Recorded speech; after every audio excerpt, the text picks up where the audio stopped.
Cranky.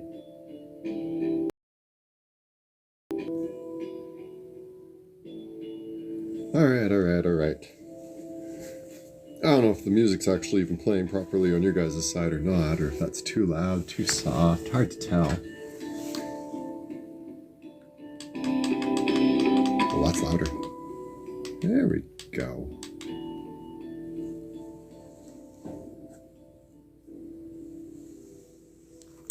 All right, I'm back for the night. At least for a little bit, honestly. Hanging out. Probably tilt some cards at some point here, because it is still Thursday. I'm willing to help out anybody if they need a little bit of help. But more so just wanted to meander, as it were, through the conversation of what it is that we're doing here. A reintroduction, as it were, maybe for 2025. Bringing back... Hi, Winborough. Good to see you. Good to see you. Kind of coming back maybe to bringing back some of the basics, some of the principles, some of the standards. See, for me, I always forget that my spiritual experiences and living in sort of that altered state started very much from an early age, 4. If I'm remembering correctly, yes, 4.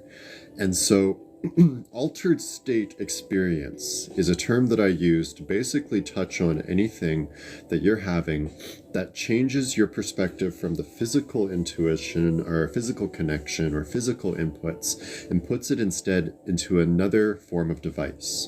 Quite often that's mental, thoughts, pictures, imagination, and very structured around how we perceive and understand the world that we live in. And so for me, having my first experience when I'm 4 years old sort of reshapes and moves things in such a manner that all my life is this coming to spiritual understanding. And so when I talk about the experience of it, living it, being a part of it, for me, it's like a second skin, to be entirely fair and to be entirely honest. It's, it is simply me living what I know is me. And to me, that's natural. To me, that's normal. But I get and I realize, I understand now that for a lot of other people, their spiritual experience, their spiritual understanding, it hasn't happened yet. I got to be the minister for a friend of mine that got married this last summer.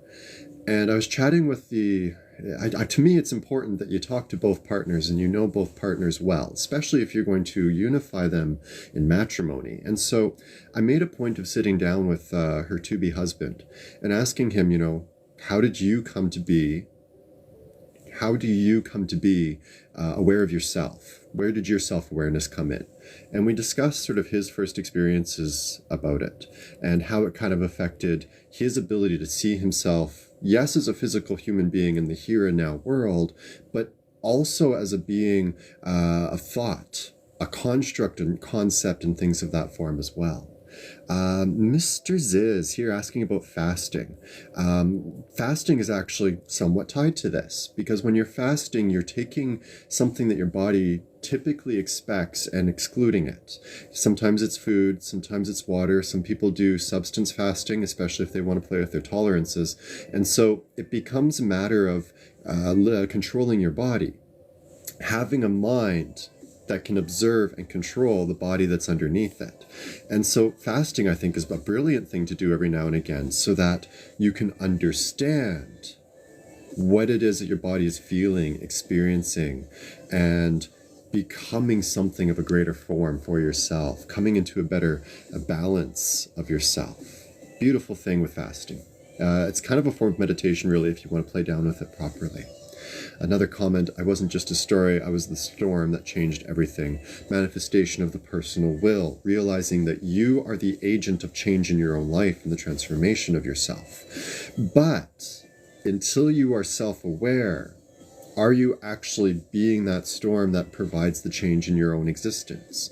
Until you realize yourself capable of changing you, your habits, your patterns, until you have that self-awareness that you are your own collection of behaviors, it's really, really hard to do anything besides what is learned instinct, habitual, or regular. When you do things like fasting and you break those habits, you're giving yourself a new control over your own body and over your own mind. That is the core of spiritual understanding.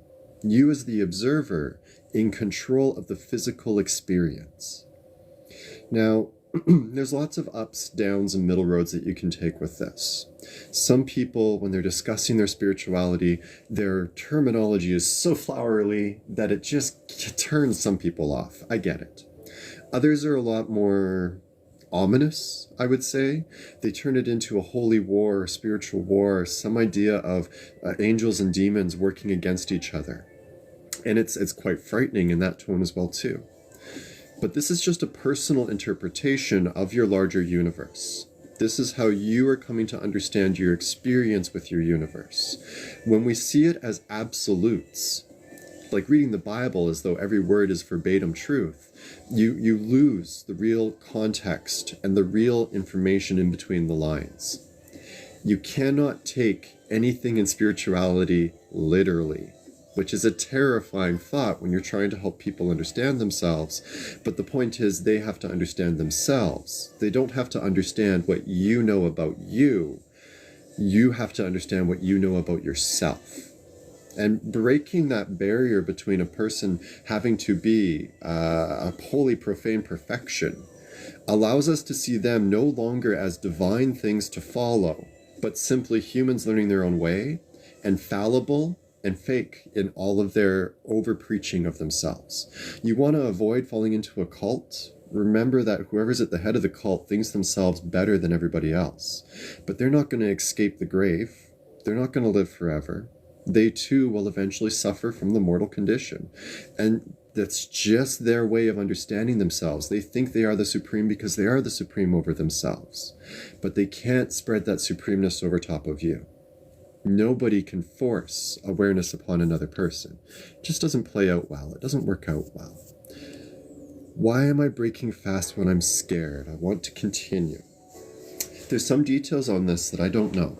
Like, what kind of fasting are we talking about? I know, like, the Muslim religion, for an entire week or two, there's a special fasting period that occurs there.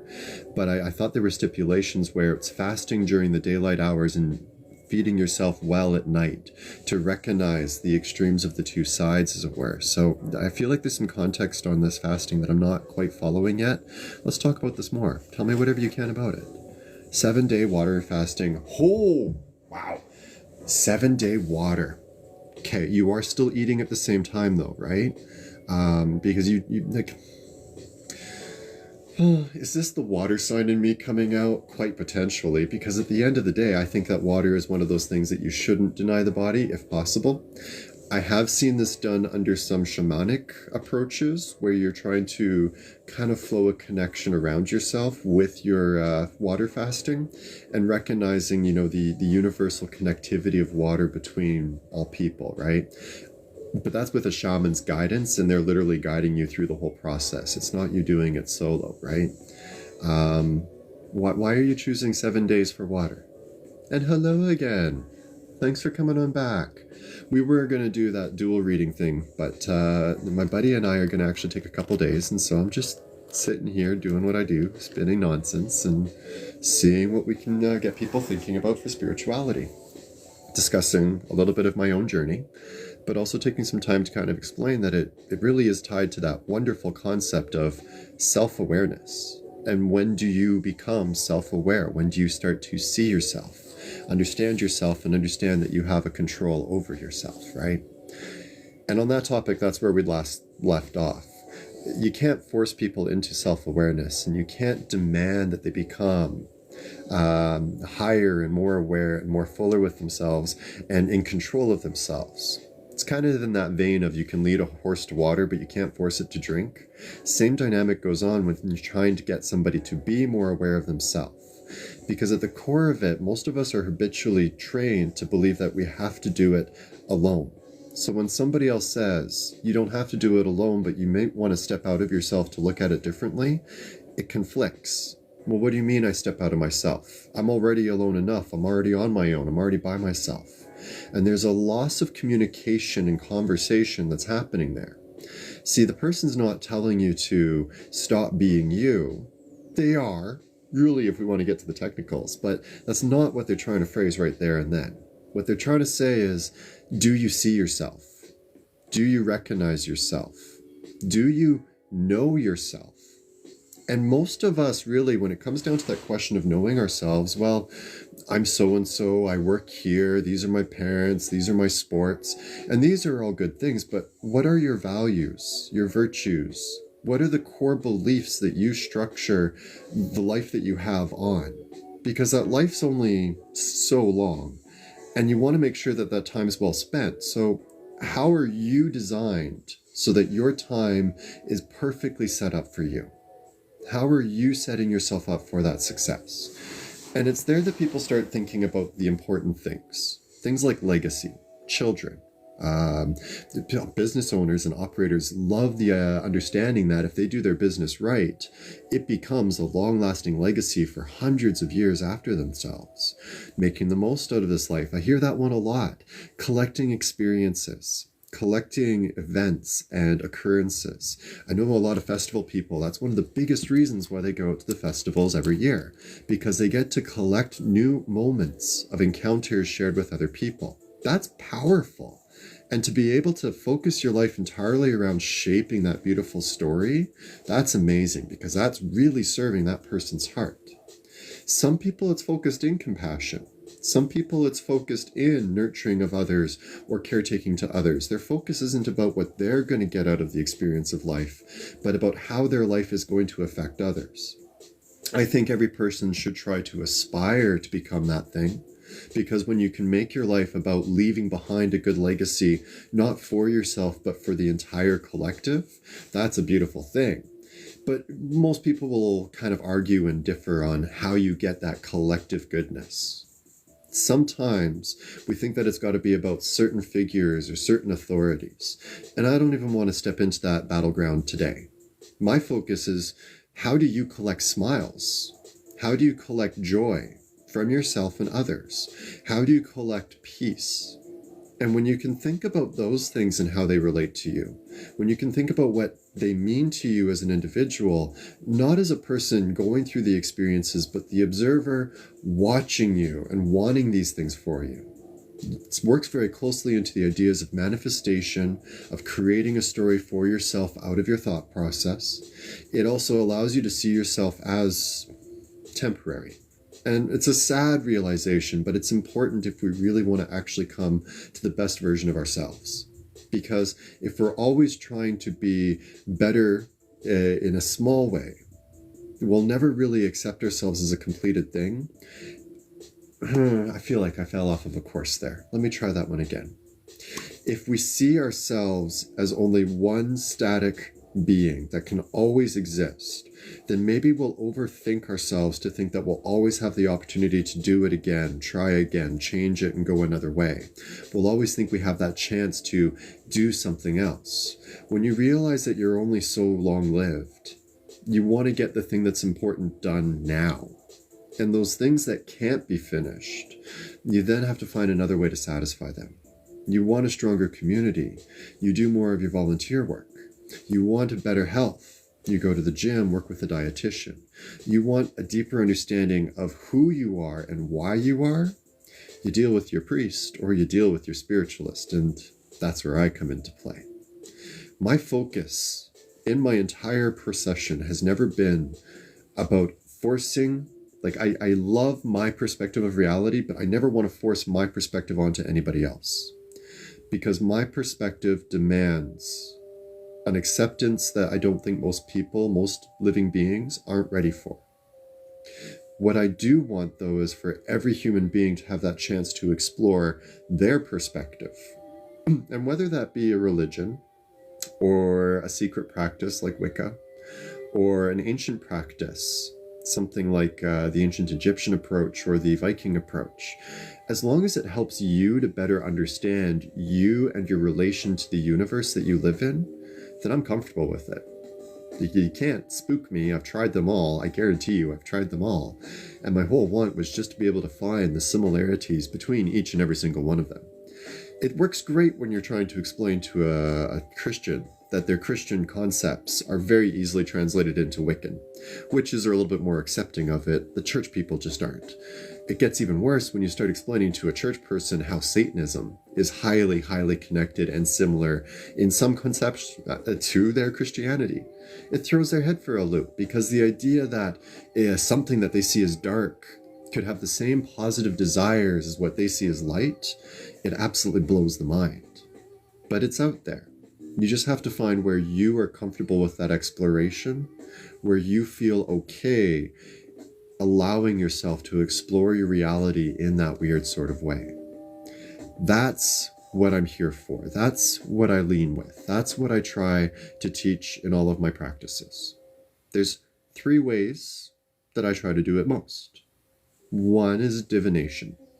Now, divination, that's a big, big term for a lot of little things.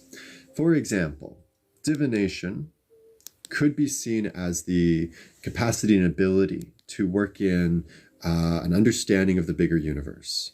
It could be seen as reading the universe through a medium or through your own self. For example, tea leaves make an interesting shape when they're loosely dropped into water and drunk down. You leave a little bit in the bottom and you get interesting shapes that come out of them. That's teacup reading. Tarot cards, these pretty beautiful little cards right here. The images have different symbolisms and representations, and they mean different things. You can put down 4 or 5 of these cards and have an amazing story written out in front of your eyes, if you know the language, if you know the patterns. Heck, they were so good with it, or at least so they thought, that they'd just take random chicken bones, look at them in a certain scattered mess, and decide, this is what we see here out of this image. And it's all imagery. If you can picture it, you can think it, and you can associate things with it. If you can feel something in yourself while you're doing that picturing, you're highly intuitive. If you can just mentally break down, this means that, and that means this, so this together with this means voila, then you're a pattern reader, an intelligent pattern reader. Pattern reading to me is something that every human being can do.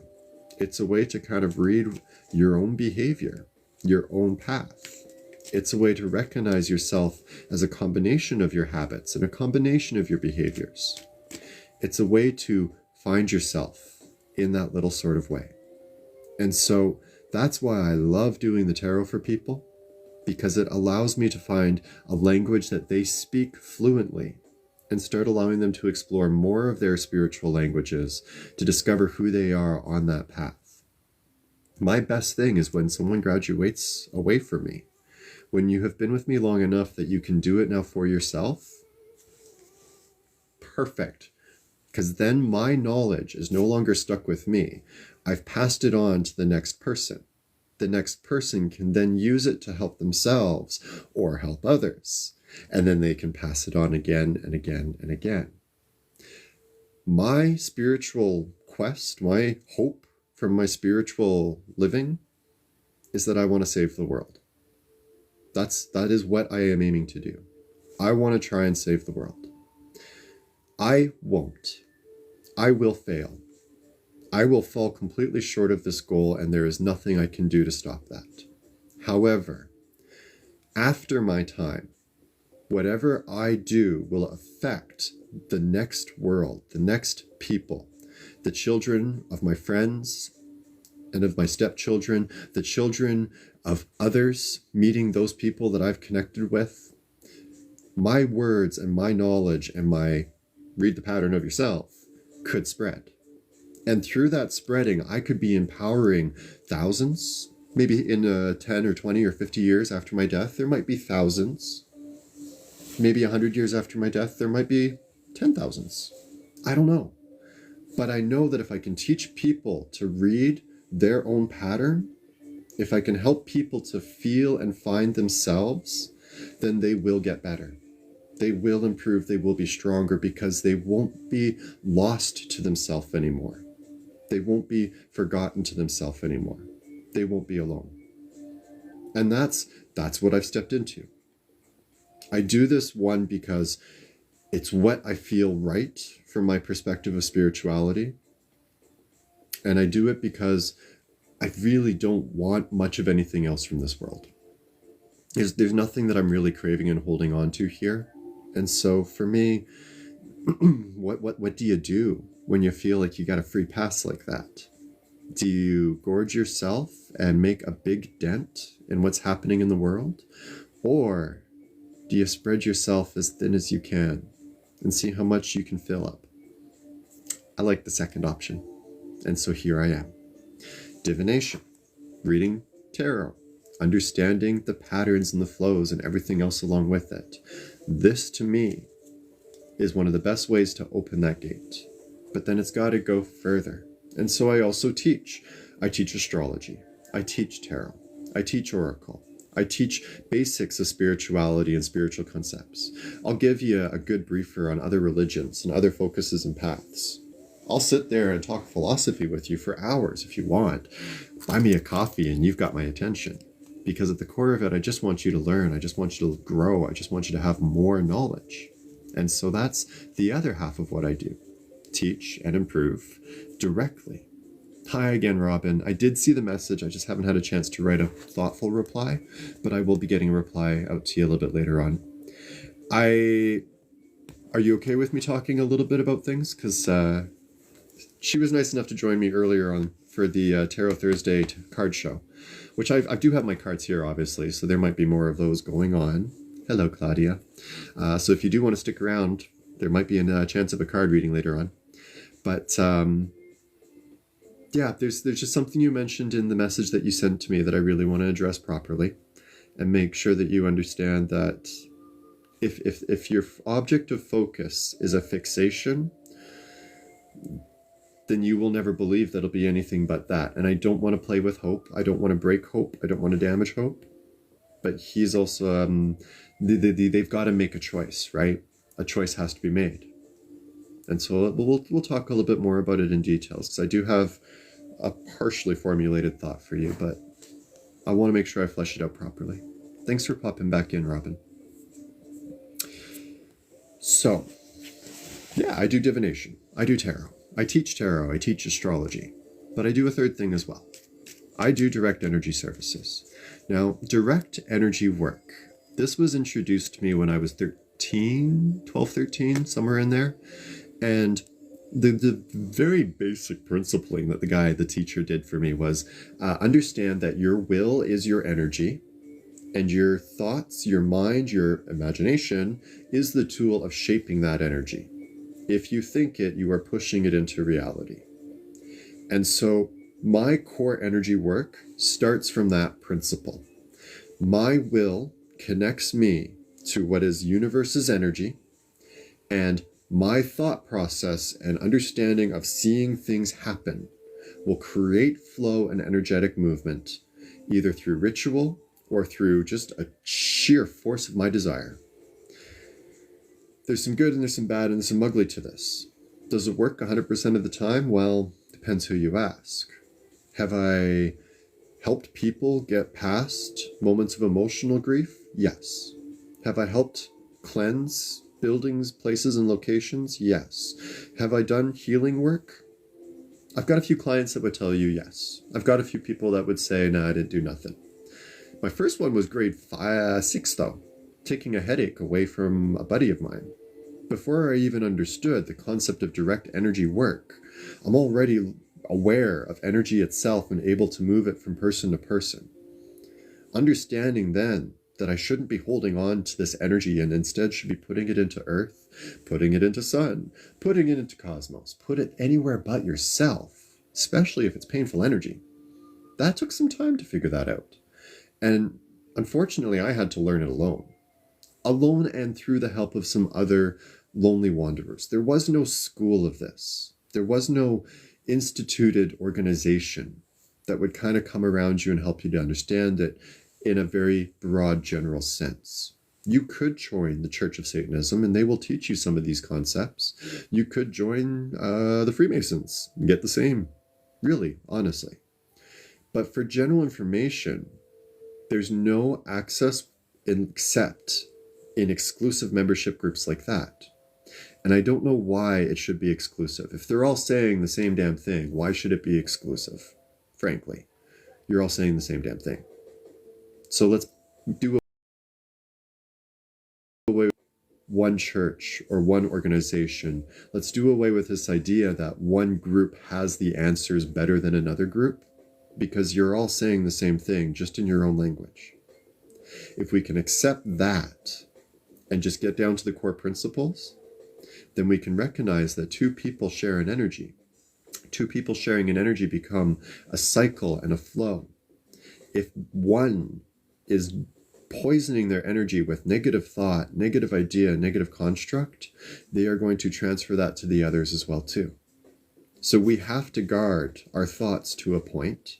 We have to be self-aware of our thoughts. And when the thoughts that are poison show up, we have to work against them. We can't just sit in that picture and in our imagination and hope, well, it's just glorious for me and I can get away with those things because I'm special. Nobody's special. Not special enough to violate somebody else's free will or somebody else's space, and not special enough to live forever. And so get that humility attached to it as well. When the thought comes in, ask yourself, if somebody else was having that thought towards me, would I be comfortable with it? If not, why am I entertaining this thought? And especially to my brothers out there, don't sit in a thought of desire like that. They're all gorgeous, every single one of them. If you can accept them as a gorgeous piece of art, not for your possession, but for your appreciation, then you will smile and you will carry on. And they can collect that smile without being afraid, in danger, or invaded upon. A smile, not a word, not a whistle, not a compliment, a smile. A smile is for you and for the person that earned it. It's just got to be that beautiful balance. That bit of self-awareness to realize who you are against these other things. This general knowledge that's not exclusive anymore, that many of us are talking about, we can all open ourselves up to, and just shaping a healthier world out of those simple ideas. That's the big dream. That is what is now called Lupik Magic House started out as. It was called Lupik's Abode. It was an avid gamer's website for any of you other old people out there like me. And it was just a collection where people could throw whatever knowledge they had into a forum. Add what you know. Contribute what you have. Here is a category. You don't see your category, I'll make one for you. You tell me everything that you have, and I will find the links that brings it into order with everything else. Every group has some personal flavoring. Yes, that's why there's like 40-something different denominations of Christianity. But the core principles, those are almost always the same. That there is higher divine, it loves us, it wants us to be generally successful and well off, but it won't interfere with us making our own stupid choices. That there is an energy at play in all of the universe that is both a mixture of good and bad, but what we call good and bad may just be functions. And allowing those functions to just occur is what's important. Find where we're comfortable being a part of that function and contribute with everything that we have. Because then we give everything that we have to divine, to our society, to our family, and to ourselves. When we have nothing left, and specifically when we have no time left, then we will be expired. Others will take whatever we leave them and carry forward with it, and they will continue on our legacies.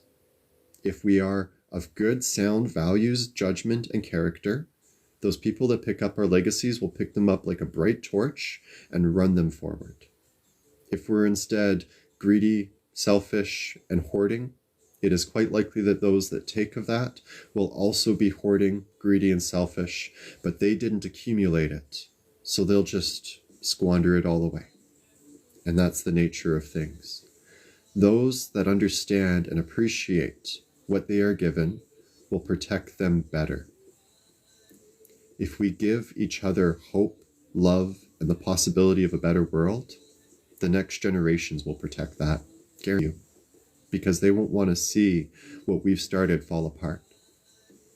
A lot of people are scared right now. There's a lot of nervous feelings, especially in North America. We don't know. Well, we fear where this is going. And I said it the first time he was elected. I'll say it again. He is a test of your system. He is a test of what you guys really, really want. Do you really, really want an open concept, self-awareness, and a richer personal being? Or do you really want a stronger, unitarian, firm empire that dictates the marching direction, path, and order? The land of the free or the home of the brave? Because it's not going to be both. Canada, we're facing right now the fact that, holy crap, we might not be a small town anymore. And I laugh whenever I think about that, because it's already kind of happened. But a big city in Canada, it's 1 million people. Come on, that's nothing. Let's be honest. There's more people in a tiny peninsula over in Asia than there is in all of Canada. Tons more on that peninsula. Canadians are spoiled. A lot of space, a lot of freedom, a lot of nothing. We've gotten hard because we don't have a lot to work with. We've become a little bit cabin fevered because living in the north does that to you. We're a hard, brutal people. And so these two nations are now coming to what I call puberty. We need to recognize this as a growing pain. And instead of looking at this and going, oh my God, oh my God, oh my God, we need to change the script and we need to redirect it. We can't be having exclusive groups hide the power. I don't like it with my spirituality, and I sure don't like it in my politics. We want to make sure that there's some openness. People need to be fed. There needs to be food for the belly. I was chatting with somebody up above a little bit earlier. They were talking about doing a fasting. Fasting, I think, is great for self-awareness. Forced starvation and hunger does not make people very good at being self-aware. It makes people more instinctual. The hungry man is going to feed himself. That's all there is to it. And we want to try and make sure that they can feed themselves in an easy way, not a tough way.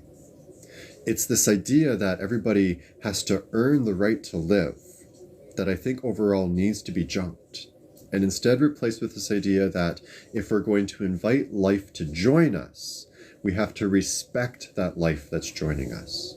And that'll take some time to work it out, but it's possible. As more people become self-aware and in tune with who they are as a spiritual being and as a physical being, the more they'll realize what does and does not work in the world around them. And as they start to eliminate the things that just aren't serving them right or properly, then everything gets better. Everything improves. The shame is only that we might not necessarily get to live it out to see it, but at least it will occur, is my only silver lining on it. To me, it's a non-issue. It doesn't matter if I get to experience it or not. It's not for me. My time here, I got to enjoy what I got as a child, sure, but my time now has to be about what I can give to the next generation.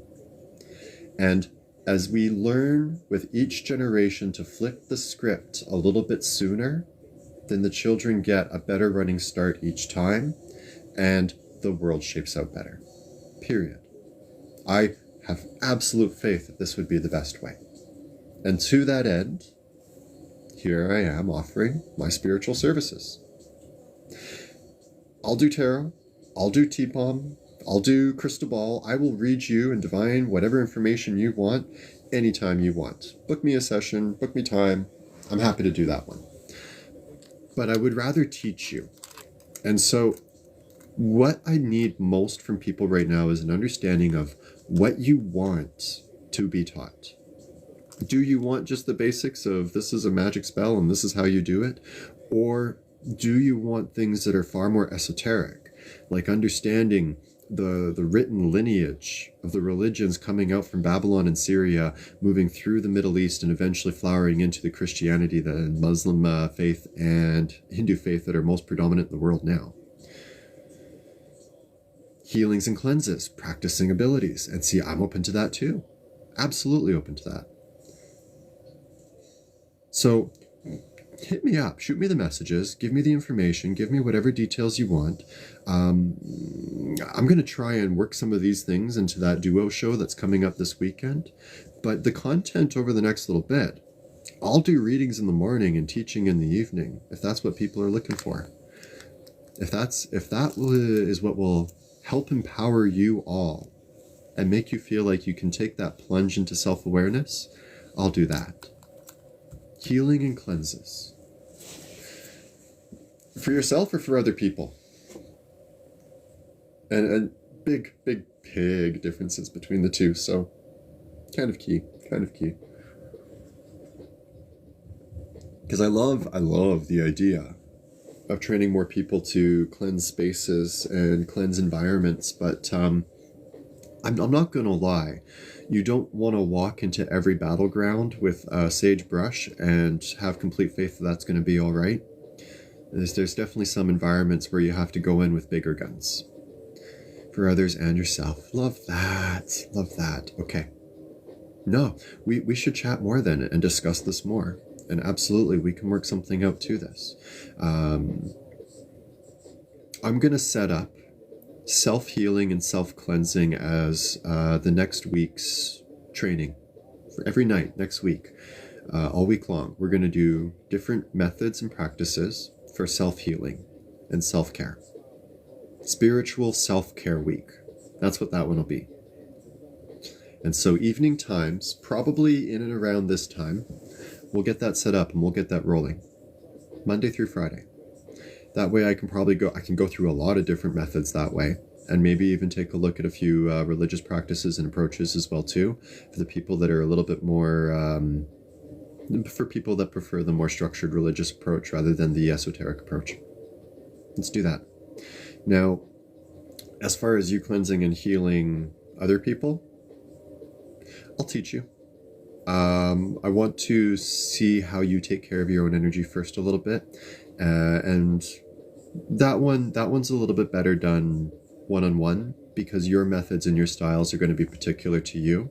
So we'll chat and figure that one out. You healing yourself will automatically heal other people. I used an example earlier about a person that's holding a lot of negativity, harsh thoughts, critical thinking, anger, or hostility towards others, and how when they connect with other people, it creates a reciprocation of energy, that their negativity goes out into them and infects them and brings their energy down. In the same way, when you are a healed person, yes, your positivity, your enthusiasm for life, your energetic compassion will then work into other people. And if they're accepting of it, key term, accepting of it, it will lift them up. People that are kind of on that dark side, it causes more issues than good. And so this is where having focused healer training can allow you to kind of work past some of their negatives and some of their bits.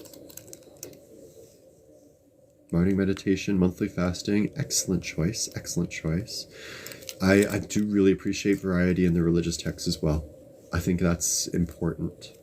And what language do you think you operate best in? Like, I know a lot of my workings, I revert back to my old Christian upbringing. And so a lot of my language is honestly Christian toned. And I know it is. But I will so butcher that into every other faith and practice possible. Wicca is my favorite. You throw me a Christian conceptualization and I can usually find something in Wicca that applies towards it. If I can't find comparable application, then I'm suspicious of it. The Leviticus laws, those are a good example, because a lot of those are a little bit out to lunch if we want to read them properly. If we want to read them not literally, but as an understanding of the time and space they come from, we understand kind of where it breaks in from. I should be careful about using the term language. I used to use the term cipher, but nobody quite understood what I was meaning by that. Professional languages are like the language that a doctor uses versus the language that an automobile mechanic uses, are both professional languages. And there's similarities between the two, but each has their own terms and functions that you only understand if you read it in that professional language. Spiritual language would be understanding it from one spiritual context, and you could speak multiple spiritual languages. So you might speak Christianese. There I go, doing it again. You might speak Christianese. You might speak Wiccan. You might speak Norse pagan. You might speak British pagan. You might understand that you might as well just call that one Norse or Futhwark, and you might as well call that one Gaelic, but not Celtic. I hope I got that one right, because I know one's the northern part of their island, one's the southern part of the island, and I've probably mixed them up, but it's just me. There's different spiritual languages that we can each kind of work with. If you know what spiritual language you read it all in best, then that kind of helps me a little bit too, because then I can frame it in a way that works towards you. When a person's done a lot of research into Wiccan following, I will try to tailor myself more towards concepts such as the goddess, the crone, maiden, and maiden, mother, and crone, and the goddess, and there is a god form in there as well too. But Ayurvedic,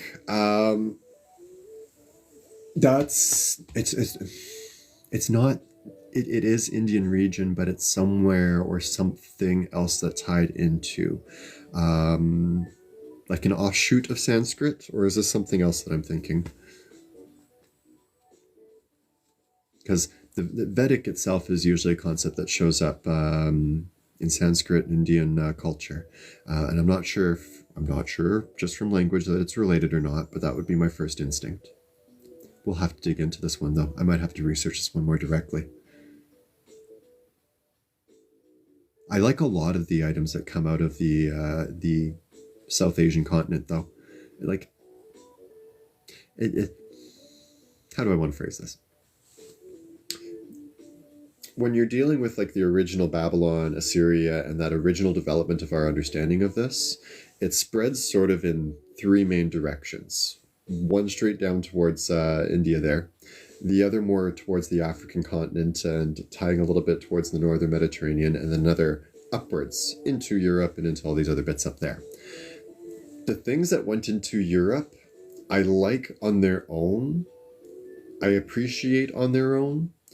They end up being much more brutalistic. And I think, again, if you live far north, you end up brutalistic. The ones that entered into the African continent, great energy, great formation, very primal, very, very earthy, very natural to the ground and the well-being there. The things that stayed over towards the east, into the continent there, it's I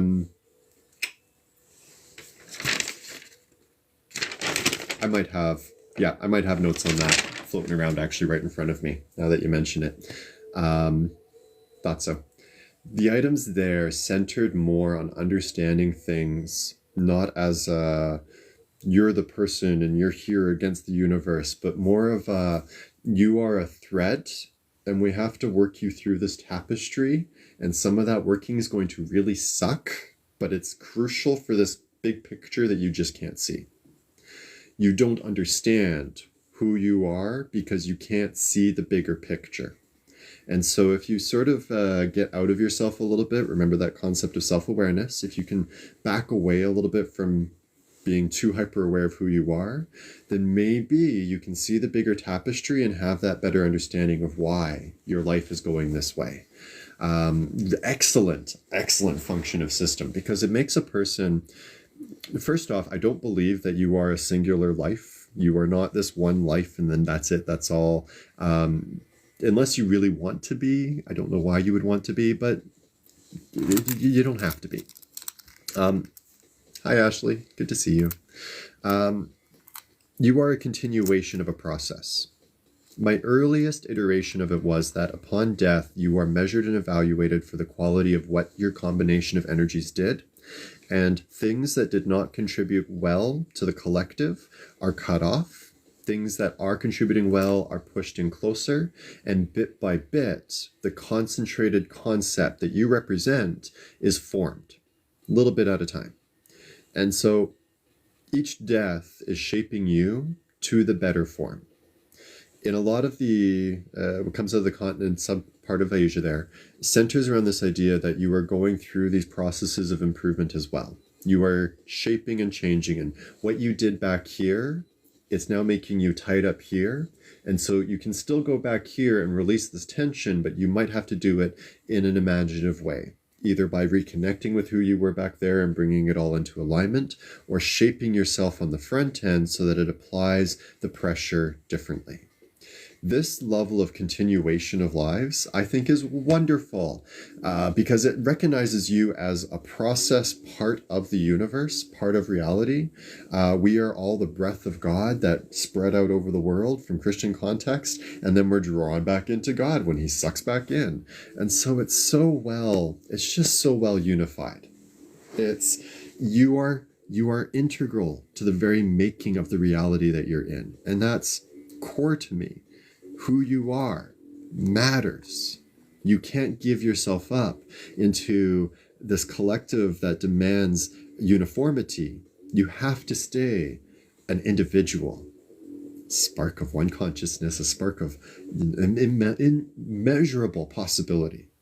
You have to foster that life after life after life until the universe feels that it understands it completely. We are just the universe trying to understand what it is. Life itself isn't really crystal clear on what it itself is. Life knows it exists. Life knows it's in movement and motion and being, but I honestly don't think it knows what any of that means. What it does know is that in being, it gets to be with, and what it is with is also it. That's us. We are the pieces of divine out here living a life and then going back up to our sky boss and wherever and telling them what our story is, telling them who we are, how we lived, why we did it, and what we feel about it at the very end. This is life. This is spiritual life in a nutshell. Coming to terms with that process of being aware of it enough that it's no longer you as this, but you as a concept, you as an entity of being. My real name isn't Lopik, but when I picked up on Lopik, it was picked up first as a gamer tag way back in 1995, maybe 96. And it transformed very quickly into being a concept around which I existed, a way for other people to conceptualize me. And I quickly realized that whatever Lopik is a step above a physical being like me. That concept I try really hard now to shape properly so that I can share the Lopik name and have it deliver what it's supposed to. Hope. Unquenchable hope. A hope that just doesn't quit. A hope that knows no matter what, it's going to get better. It might not get better for you, but through your actions, it could get better for other people. And that is so much more important to life and the universe than just one bad day. If we can make it a better day for everybody, that would be the best. And that is the hope that Lopik lives and resides within. The possibility that everything will improve, no matter what, because life, the universe itself, trusts it to get better. Welcome to my house. So, it's 7:19. I was going to keep this going till about 7:30. So how do we want to finish this last 10 minutes? If you guys got open questions, I'll take them. If anybody really, really, really wants a card, I'll do a card. I could do a card. But I've said my speech. I've soapboxed long enough. I don't feel like I need to stand on it any longer. Sure, Ashley. Let's get you a card. Anything specific or just a general one? Now, I'm going to flip this camera over just because it's a little bit easier for you guys to see the card rather than me trying to hold it up.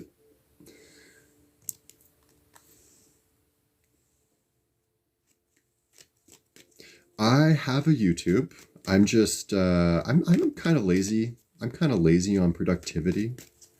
I'm really lazy on productivity. So if any of you want to keep me accountable, you know, yell at me to get on here and post more, do a video on YouTube, I'm totally okay with you all harassing me a little bit. I am totally down with that assistance right now. Regina, I got you in here as well too. We'll get you a card. Ashley, we got you first. And yeah, no, seriously. Maddie, I'll help you out as well. You three are going to get my bits. So let's see what we got. Ashley first. Ashley in the spiritual business. Top card is coming up with the Fool. Bottom card is coming up Ace of Swords. So you mentioned it was a spiritual business. I'm gonna trust you might read some tarot so I can kind of glaze past some explanation points here. But like, the Fool is not something to be scared of or worried about. The Fool is great for the new beginnings, new process of start, new process of adventure. It's just getting yourself out there and doing the new thing. The Fool is not what I want to focus on for you. The Ace of Swords that came from the bottom of the deck is. Now, my function is that the top card is the energy that you need to exude. The bottom card is the environment in which you're exuding it. And so with the Ace of Swords, the environment becomes one of education, knowledge, teaching. See, you just throw it up down there right on the bed. So you are in the right environment. Your approach or how you're delving into it or how you're presenting it is what needs to be changed. I'll give you an example.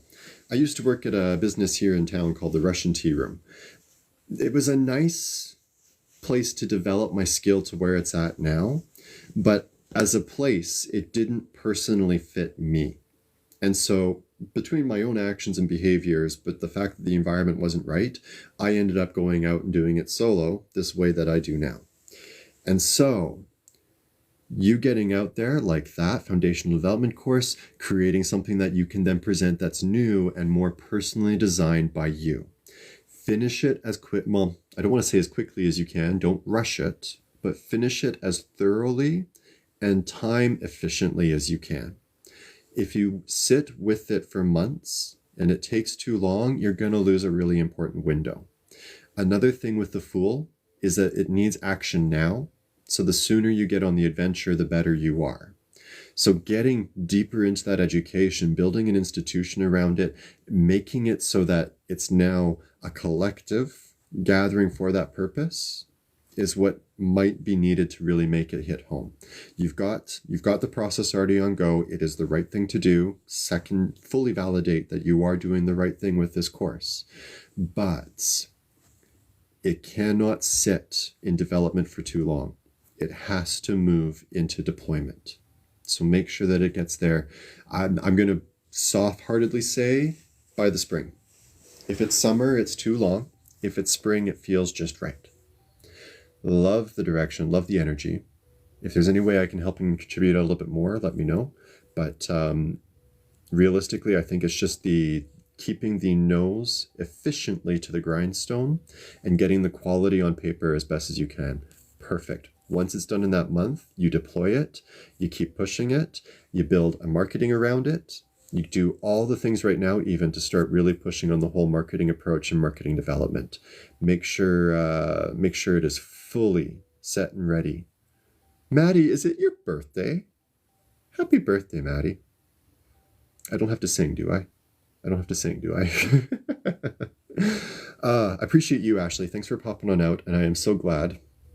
I am so glad that you're out here doing these bits. Okay, Maddie, I sing for you. Then Regina, I'm going to answer your question quick. And then Maddie, I'll get your question last. I get to finish on you. Happy birthday to you. Happy birthday to you. Happy birthday, dear Maddie. Happy birthday to you. Happy birthday, Maddie. I hope you have an absolutely fantastic day. Regina, hello card, please. Okay. Anything specific, Regina? Or are we just looking generally? Your person. Are you talking something like a twin flame? If you're talking something like a twin flame, then there is a danger zone here, because I don't play with twin flames. Forever person. I can play with that. I can play with that. Your forever person is not a guaranteed thing, though. It is still a personal choice. So go into this understanding that you have to choose the person that you want to be with every single day. You just need to make sure that you find someone that you can choose appropriately, whose psychoses match your psychosis. If you can do that, then things usually work a little bit better. Let's see what we got. Okay, these are one of those moments where I wish that I could lie. I can't. So the world is the environment card. Changing world, changing environment, changing everything. Hi, Jen. Welcome to the show. The Tower on the top is sort of a scary card for some people. Fatima, you might be able to talk me into this one. Stick around. Are you... Is this like post-divorce situation? Or serious breakup that you kind of had a lot of that focus in on? Because like right now, you're still more in the rescue phase of connection than you are in the full phase of connection. There's some personal healing, some personal development, some personal growth, and some personal release that need to go through first. And whenever the Tower comes up, a lot of people are like, oh, the Tower's falling apart. It's horrible. It's disastrous. This is awful. I don't buy that. I just can't buy that. To me, the Tower is a prison.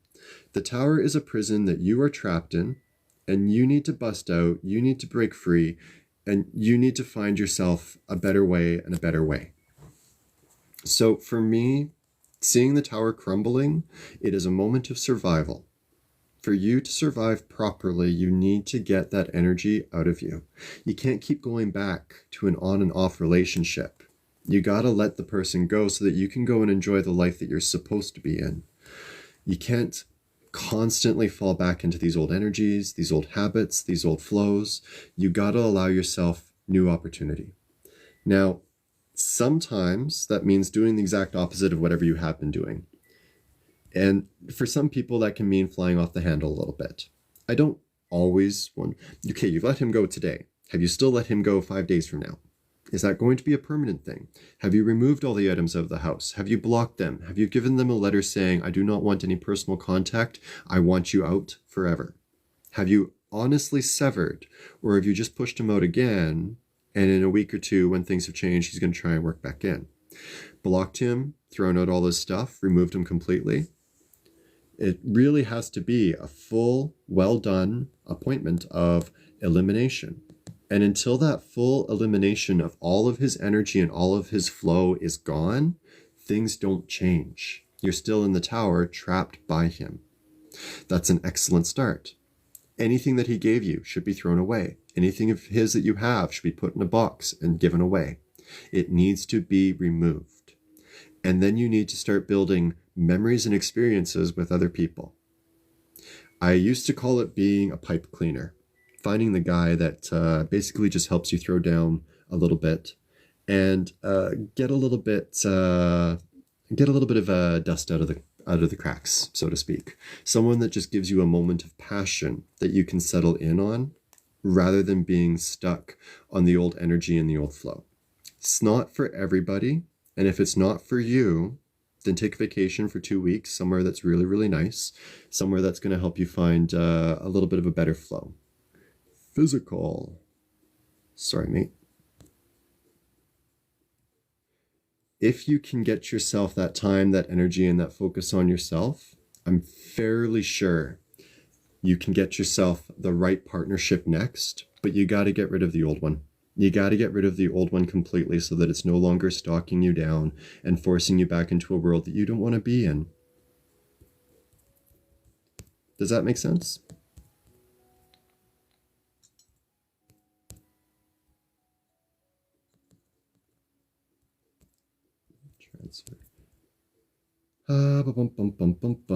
Sorry, just taking care. So if you pop into my thing and start telling people, no, he won't. That's what I was just saying. He's going to keep trying to drag you right back into the energy.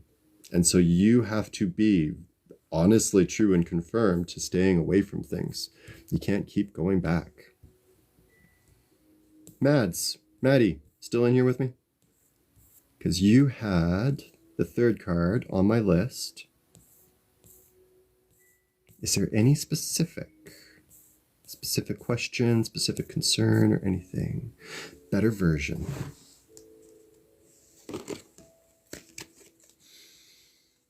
No worries, Regina. You are still here, Maddie. Good. Okay, back at the bottom again. Regina, just like hit me up, chat me some more if you want to get some of the painful details out, but you got to just completely let them go. If you want something new, you got to completely let them go. And when they come back around, you have to still let them go. I'm a Cancer boy. I'm very, very good at being soft-hearted. And as a result of that, I've gone back to things I know I shouldn't have. But we always know that we shouldn't have. So really, really lean on that as best as you can. Good luck out there. Don't let this undermine who you are. I love your energy. I don't want to see you go down for some dumbass. Take care of yourself. And reach out if you want to rant, ramble, or any rave anytime. Maddie. Releasing the inner alpha. I like that. I like that. The only concern I have with it is alpha authority is very much a humanized concept. We'll get into the politics and the philosophy of it another day, I'm sure. You're wanting the sense of control is what I would define it as. The ability to redirect, to guide, focusing your life upon a path that you feel like you are dictating and controlling, not some path that somebody else is dictating in front of you. The Chariot is very much about that sense of control. The whole white wolf and black wolf hanging out inside of you and needing to figure out which wolf you're going to feed. What are you going to make strong? What are you going to train? How are you going to make yourself that fuller, stronger, more amazing person, right? And so, Maddie, the entire core of what you're talking about here is that self-control, that ability to be the authority for and over yourself. When people don't have self-control, an event happens and their first reaction is their only action. When a person has self-control and an event happens, they will feel a reaction, but then they will consider their reaction and action. They will have just enough time to kind of pause and think, what is my solution here? That pause and think is the key to being, quote unquote, yeah, exactly. If you want to be off leash, you got to show the ability to show restraint. Dogs are kept on a leash because they're going to run away. And so when it can demonstrate the self-control and that ability to hold back that little bit, it makes things work a lot more easily. It makes things work a lot better because whoever's holding the leash knows that they can trust the animal. I had to approach my animal in a very hefty, heavy-handed way. Nobody around me was ever going to hold me to account the way that they needed to. And so I had to hold myself to account, but I had to hold myself to account with extreme measures. Do not use extreme measures.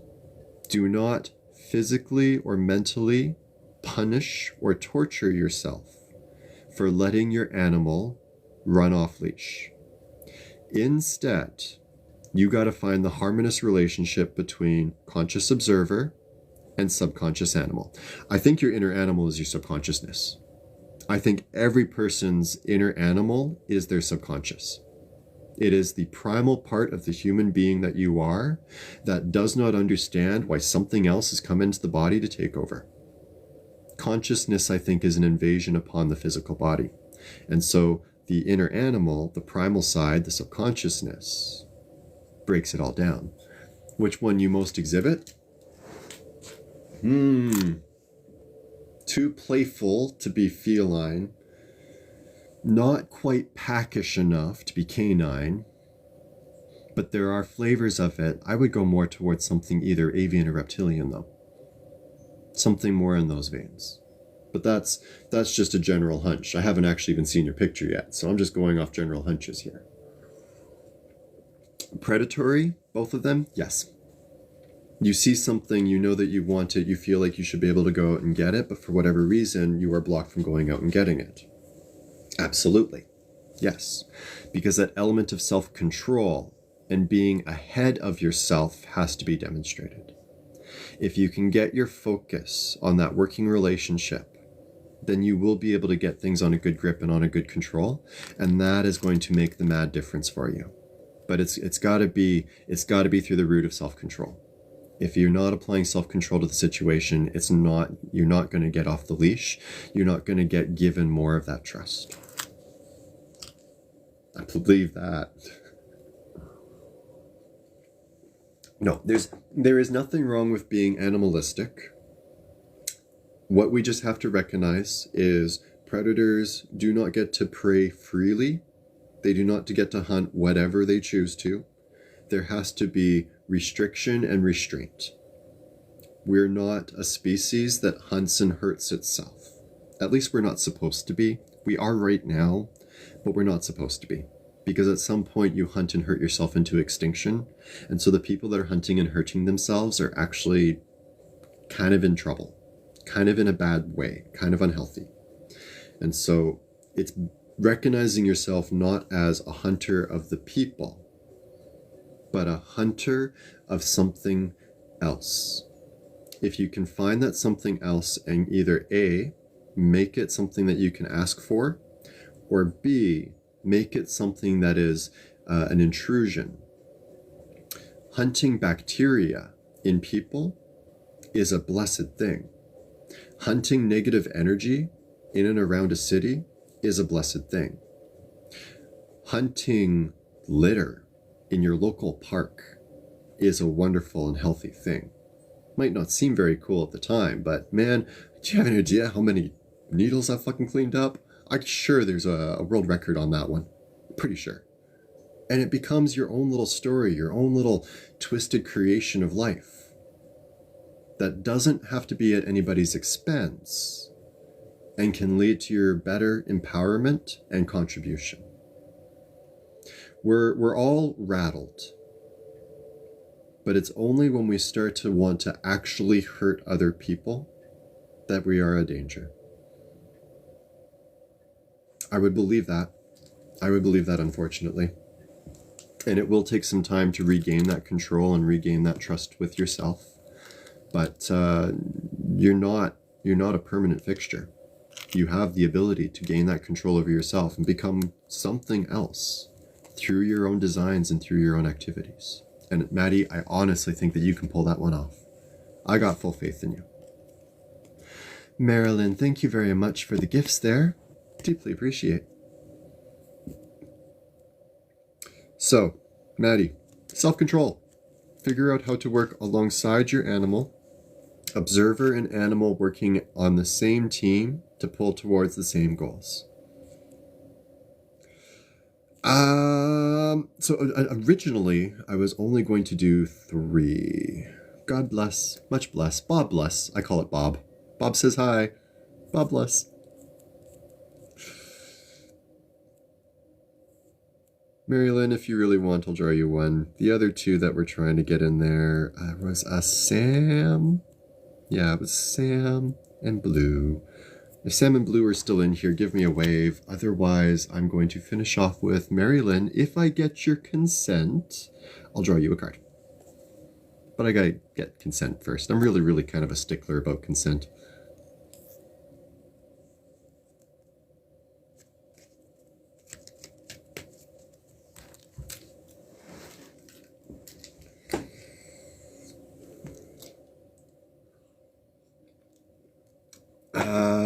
Consent for a reading. Oh, I'm so sorry. I don't read people unless they give me consent to read them. So I just want it before I go and draw you a card, because you gave me a gift, I would consider giving you a card because you sent something my way. Okay. Yeah, thank you. Marilyn. All right, Marilyn, what have we got for you?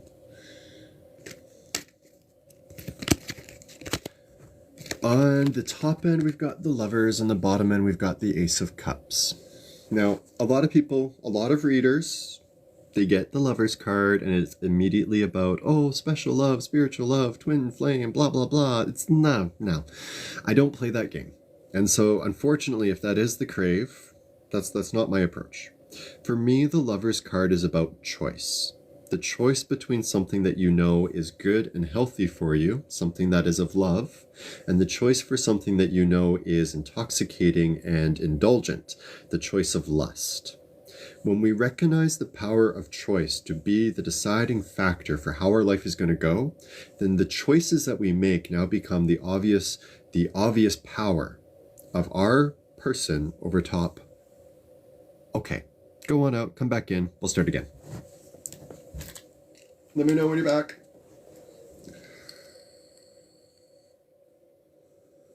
Otherwise, you might end up having to message me and we'll have to do this, a different way. Because I don't have I don't have a lot of time left over. So, alternative option, I might shoot you a message with this one and just be like, hey, yeah, it fell apart on me.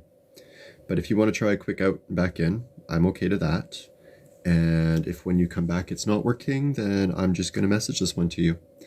And if anybody else wants a reading, then you'll have to reach out and book something for me. Is it working, anybody, Marilyn? So talking about choice, the fact that it's deciding between what is healthy and good for you, something that is a love choice for yourself versus a lust choice, something that's indulgent, intoxicating, or just being taken for the fact of it's there and it makes you feel good. When we can recognize the power of our own choices to dictate what it is that we're getting, filling our cup, then we actually can direct our life towards places that are better and healthier for us. For example, if we're choosing to hang around with people that are of a negative energy and of a negative force, we're going to become negative people. It's just the way that it's going to go. And so we have to make sure that we choose people that are right for us and choose people that are appropriate for what we want to see ourselves become. If we don't want to become angry and bitter, don't choose angry and bitter people, kind of being a subtext with it. And I mention people specifically because with the Ace of Cups in the background, it does feel like your time is being invested in things that aren't really satisfying you, giving you a lift, giving you a happy feeling, giving you any sort of joy. And so there needs to be a look at what these choices are and whether there's something that can be let go of so that it's no longer a burden against you, but instead an opportunity of you finding a replacement that can bring the happiness that you're craving, that can bring the joy, the satisfaction, the little things that make you feel like you are on the right path again. So choosing some new people, choosing to allow some people to fade away, choosing to make yourself the priority in a healthy way, not choosing indulgent things that are a quick fix or an easy fix, but choosing things that are going to help out better. Okay, well, I'm going to shoot you a message and we'll go over this a little bit more later on tonight. I am so sorry that it keeps freezing on you. But I will message you. I'm going to throw you a quick follow here. And yeah, shoot me a message. I'll try to remember to shoot you a message and I'll send you some pictures and I'll write this up so it's in text message rather than video form. That is my day though. I got to get back downstairs to the little one. Paige, I do tarot readings. I'll do a quick explanation and then I'll run away. I do tarot readings, divination. I can also do like teacups, palms, crystal balls, lots of cool little things. And the whole hope is that we get some random information that will apply towards your life and help you to find a new course or new improvement for yourself.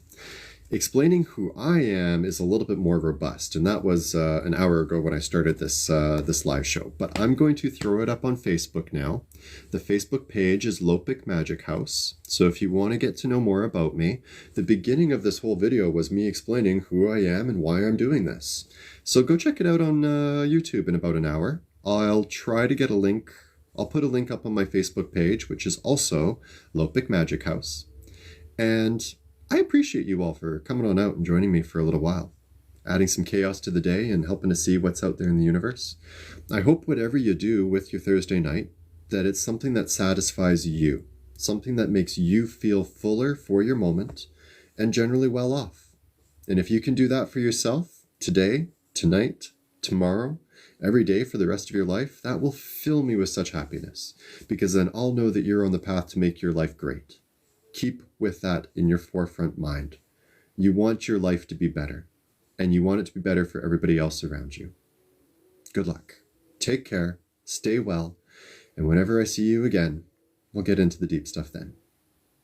Wherever you go, wherever you are, be safe, be well. Goodbye for now.